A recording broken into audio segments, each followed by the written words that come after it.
Hi, I'm Coach Corey Wayne, and this is my video coaching newsletter. And the topic of today's newsletter is going to be I didn't emotionally engage with her, so she cheated on me.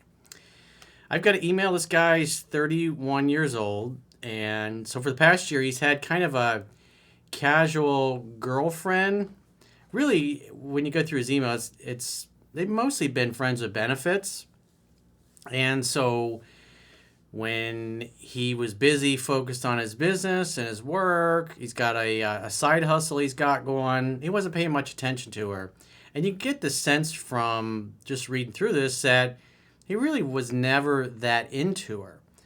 And this is a great, even though they weren't really super committed boyfriend, girlfriend, just, again, when you go through it, what you notice is the consequences of not dating and courting your girl properly. Because a big important part of being in a relationship with somebody is they have to feel like you actually care for them.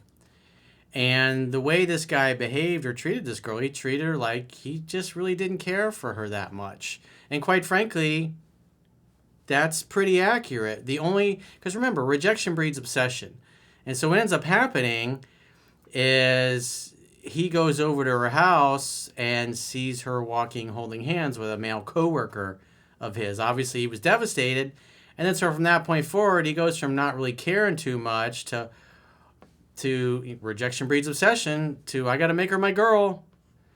And it just goes, so I've done so many phone sessions over the years with guys that were in situations similar to this with somebody there was no cheating or anything, but they were in a relationship and they weren't really putting their best foot forward. And then eventually the woman recognizes, because you've probably heard me say many times, if you don't date and court your girlfriend or your wife properly, eventually some other guy will. And so that's what happened here.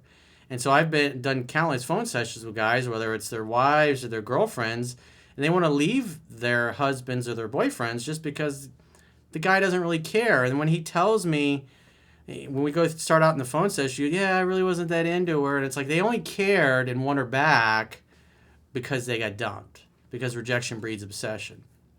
And then you help them get the girl back, because I wrote about this in 3% Man. You get her back, and it's not like she changed or became somebody different. Everything that turned you off about her before, it's still there. She's still that same person. And so that's why most of the time when these guys get girls back that they feel this way about and that they treat this way, it doesn't last. But at least the second time around, they can have peace that when they do end it, that it really wasn't meant to be and it was time to move on. Because everybody watching this either knows somebody, or maybe the ones watching this are somebody in a similar situation with somebody that's just staying too long. They should move on, but they don't, because people don't like being single, and because you never know. You have no idea when the next great love of your life is going to come along, somebody that you really connect with emotionally, mentally, spiritually, and physically. Most people tend to settle. The divorce rate's over 50%. I think it's like 74, 75% of the time, women are the ones filing for divorce. And it's obvious most human beings are not making good choices when it comes to their intimate partners. So with that said, and that in mind, because everything in my work is all about woman of your dreams, not a mediocre, average, boring marriage or boring relationship. Somebody that you genuinely care for and you genuinely like being around, and you feel like you connect with her on a soul level. When you talk to her, you complete each other's sentences. You have similar goals, similar values, and it just, because you have so many things in common, you get along so well and you connect so well, just like you do with your closest friends, that a really great connection is worth the wait. And until you find that next great connection, go out and date, have fun, hang out, have fun, hook up, whatever it is that you want to do. And when the right person comes along, you'll know it, you'll feel it. Because guys that feel this way, but yet continue to engage with these women, they're wasting their time, and they're wasting her time. And it's not fair to themselves, and it's not fair to the woman to try to keep roping these women back in to situations where really they need to go their own separate ways. Because at that point, you're inhibiting them finding somebody that's ideally suited for them, and vice versa. You got to create a space in your life for somebody new to fill. So he says, "Hey, Corey, I'm 31 years old. I have a professional medical sales career, and I keep myself busy with investing. I run a real estate investment portfolio, and also am starting my own small business. My personal development and career development have always been my top priority and continue to be so, as they should be as a competent man." This is what attracts a woman to a man in the first place, that he's competent. He's got goals, he's got dreams, he's got a mission and a purpose, and she can join his fun bus and be his greatest cheerleader and teammate. "I've read your book 3 times, not 12 to 15, and I keep up with your podcast." Well, the reason I say 10 to 15 times is people that don't, they only read it a handful of times, they're the ones that always have the most difficulty and the most challenges. "I started dating a girl I met about a year ago when we both moved back to our hometown for work. She's 32 years old and a successful doctor. The first 3 to 4 months of dating was amazing. I had her around my finger, and I knew this was the girl I wanted to be with. However, I have been in relationships before where things go too fast, too quickly, and I don't let her come to me." So if you're not letting her come to you, that tells me you're trying to force things. And so therefore you tend to be a little needy and a little controlling. "As you always say, go at a pace slower than her so she feels like she is chasing you." That's actually not what I say. I say you want to go at a pace that's slightly slower than she is. It's always better if the woman thinks that she likes you more than you like her. And if that's the case, and if you're acting masculine and you have a mission and a purpose, she will do most of the chasing. Women naturally, instinctively do these things because they want to get your attention. They're designed to do that. They do this naturally. He says, "I kept this in mind for this relationship as I didn't want to be the needy one in the relationship. Throughout this time, she asked and wanted to talk about what our future looked like. I would put her off on that conversation and tell her that I wanted to take a lap around the sun with her to really get to know her before we had any serious talks like that. So if you've been dating for several months and she wants to be serious, she wants boyfriend, girlfriend labels, and you're just putting her off, do you think that makes her feel like you care for her? Or you're just using her for access to the box when you need a release? Because the longer that goes on, eventually she's going to be like, it's never going to go anywhere with this guy, and then they're going to move on. He says, "I continued to shut her down." So does this sound like a woman was totally knocking this guy's socks off? Because if it was, he'd love to be around her all the time. And that's just not the case. That's important to note that. "During this time, I dove headfirst into my work, investments, and company, putting her to the side for when it was convenient for me to get back to her." Again, you were just treating her like a occasional friends with benefits. It's not somebody that you passionately cared about and even wanted to know anything about. When she brought up anything serious, you just changed the subject. Those are the actions of a guy that doesn't want to be serious with somebody. It doesn't matter what you say, because at the end of the day, you've gotten rejected, and so you tend to look at the past through rose-colored glasses. And so all I have to do is look at your actions and what you actually do. It doesn't matter the flowery language that you put in here trying to convince us early on that this, you were more into this girl than you actually were. You were with her for a year. You can hide who you really are for about 90 days. You've been with this girl for a year, and so your actions give everything away. "After several months of not being emotionally available to her, she found emotional connection and support from other guys." If you don't date and court your girl, eventually some other guy will. They need that connection. They need to bond. And if you don't give it to her, she's going to find it from somebody else. Because you're making her feel like you don't care. And if I look at your actions are the actions of a guy that doesn't care. You only cared when you found her that she was talking to other dudes. She had fallen into a dark depression and was seeking help, didn't have any friends, etc. in the city, and she was looking for any type of connection. Well, that almost sounds like you guys you went weeks without talking or even seeing one another. And you can't be in a relationship with a woman and act like an emotionless zombie. That tells me you're probably just getting together occasionally to hook up. Once you got your release, you were on down the road. And so you constantly made her feel like you didn't care, because the reality is, we're honest here, you didn't. Your actions give everything away. Doesn't matter what your words are now. Your words are clouded by your emotions because you got rejected. One evening, I made plans to hang out with her. She said she was working late and would let me know when she got out. I didn't hear from her for hours and got worried that something happened to her. Sure. I went to her apartment to check on her, only to catch her walking with a coworker holding hands. So, I mean, if it had been a girl, you'd been like, hey, I like this. This is interesting. I could work with this. But it was a dude. He says, my heart dropped and my stomach sank. Rejection breeds obsession.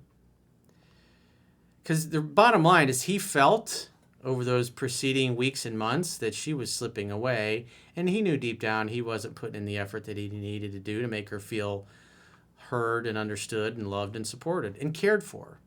He acted like he didn't care. And any smart woman eventually is going to figure out that you just simply don't care. He says, I approached her after witnessing this, expressing my disapproval. She stated, what do you care? What do you care? Right. Just like I said at the beginning of the video, you have to care for the person. You got to make them feel like you care. If you care, you ask them personal questions. You want to know what's going on. So this girl's depressed and going through a rough time. Did you make her feel like you cared? Of course not. You only cared about getting access to the box when you needed a release. Doesn't matter what you say. All I have to do is look at your actions, look at her statements here. It's like whatever BS you wrote in the email, I could see right through it. Same thing I do in phone sessions. Guys are bullshitting themselves. They can't bullshit me because I know how this stuff works. You haven't been there for me, and don't act like you even want to be with me. That's exactly an accurate assessment of how he feels about her. And so eventually she realized this and she moved on. He says, it was this moment I realized how absent I have been from her emotionally and haven't met her needs. Really? Sure, dude. Sure, it was just in that moment you had an epiphany. The reason why you had an epiphany is you were thinking, I don't want to lose access to the box. So let me make her think that I really do care and try to save this so she doesn't dip out from what we have and go be with somebody else that actually cares for her. He says, I've been suppressing my own emotions in fear of telling her how I really feel. Sure, dude. For a whole year, that's bullshit. Only for it to come back and hurt me more. So this is your excuse. This is the story that you've invented because now you're feeling emotions because rejection breeds obsession. We want what we can't have. Scarcity creates value. Since this event, I confess my feelings and love for her. Rejection breeds obsession. There it is again. I confess my feelings and love for her. Yeah, you were so in love with her, you didn't even want to hang out with her or talk to her or see her or even sleep with her. Probably for days or weeks on end. Maybe you just got together once a week and hooked up. Probably didn't even take her out. You just invited her over, plowed her field, and sent her on her merry way the next day. And then we're busy and unavailable until the next time you wanted a release. He says, I'm aware, though, that rejection breeds obsession, and I don't want this feeling of rejection to be the reason I share my true feelings and intentions with her. Well, it doesn't matter. You've already done that. And so on some level, he knows he's bullshitting himself. But you can't bullshit the coach, dude. I'm not sure what to do now. Well, if you were a man and you had integrity, you would take a step back and go, rejection does breed its obsession, and Corey's right. If I look at my actions, this is a true reflection of how I really felt about her. Because when you love somebody and you care for them, you want them to be happy even if it's not with you. And the bottom line is that there's a guy out there somewhere that's really going to truly love and care for this woman and will show up for her, because you're not. You've never shown up for her. You did in the first few months until you got bored, and then you didn't care. And the only reason you want her back now is because it wasn't your choice. And so to do that, to take her back, you're wasting even more of her time. And quite frankly, you're wasting yours. Because if you want something spectacular, it's not going to happen by going back to what you weren't really that into in the first place. He says, it's been a month now, and I have made her more of a priority in my life and have been emotionally available for her, realizing I need to continue to court her through our entire relationship. However, it is hard for me to fully trust her now and believe she still isn't talking to other guys who have connected emotionally with her during my absence.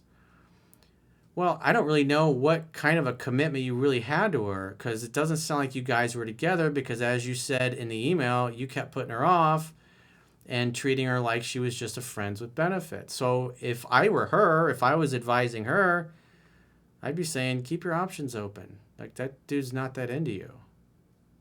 That's a fact of life. How do I trust her? Well, love cannot exist where there is no trust. And can you imagine 20 years from now being and thinking back to that moment? Yeah, that's who I married, and telling your kids that's what your mother did, and that was the kind of relationship. Well, I just settled and she settled, and go have something exactly like what we got. He says, how do I know this won't happen again? Well, the reality is, if we look at your actions over the past year, you're going to be on your best behavior until you think you got her. And then once you think you got her, you'll slowly drift back to the same way you were. It may take 6 months. It may take 3 or 4. It may take 2 months. I don't know. But the bottom line is how you really feel. You can't make your heart feel something it doesn't feel. He says, how do I communicate this with her? Well, you telling her that you're insecure and you're worried that she's going to cheat on you, that's not going to make you look attractive. He says, is there still hope for this relationship? I would say, based on your actions over the last year, I'd say no. I'd say you're living a lie. And I'd say you're lying to yourself, and you're lying to her, and you lied to me and the audience for that matter. Because your words and your actions are not congruent here, dude. That's just a harsh reality. You only cared when you got rejected. And as you said, I'm aware, though, that rejection breeds obsession, and don't want this feeling of rejection to be the reason I share my true feelings and intentions with her. Were those really your true feelings? It's like you didn't seem to have any feelings at all until you saw her holding hands with another dude. I've done countless phone sessions over the years with guys that are just in similar situations to this. They're friends with benefits, a girl they just treated like absolute dirt. Eventually, she moved on. And then when she moved on, because she was tired of getting her heart broken, tired of being with somebody that didn't care for her, she went and met somebody new. But because the new guy was new to her and she was more emotionally bonded to the person I was coaching, he had more leverage. And so it was fairly easy when he did the right things to draw her back in. But the reality is, a few months later, they were right back where they were before. And so I would say you need to have an honest heart-to-heart with yourself and with her about what's really going on, what you really feel. Because it's going to be really hard to have a healthy relationship with somebody like this, because now in your mind, she cheated on you. I mean, I didn't see anything here about you saying that this was your girlfriend, because you kept putting her off when she brought it up. And eventually she stopped bringing it up. And then she's going through a rough time. And on top of that, you didn't care. You didn't even think enough to do anything. So if I look at how you behave then, that's a true reflection of how you really actually felt about her. Everything that's going on right now is you're just bullshitting yourself. You're putting on an act. And you're not being authentic and real. So you should be a man about this situation and do what's right. It's not fair to her. And it's not fair to you, especially she's 31 now. Maybe she wants to have kids and a family, and you keep wasting her time. That's not what a man does. That's what a bitch does. A man says, hey, it's been a great run, but we're not really right for each other, and I want you to be happy. And so you should encourage her to go find somebody that she can really be happy with, and you do the same. That's why I say read this 10 to 15 times so you can meet the woman of your dreams, not a chick that you settled for, so you can be in a boring, lame-ass marriage for 20 years with somebody that you have a hard time getting your dick hard for. So, if you got a question or a challenge and you'd like to get my help, go to understandingrelationships.com, click the products tab at the top of your screen, and book a coaching session with yours truly. Until next time, I will talk to you soon.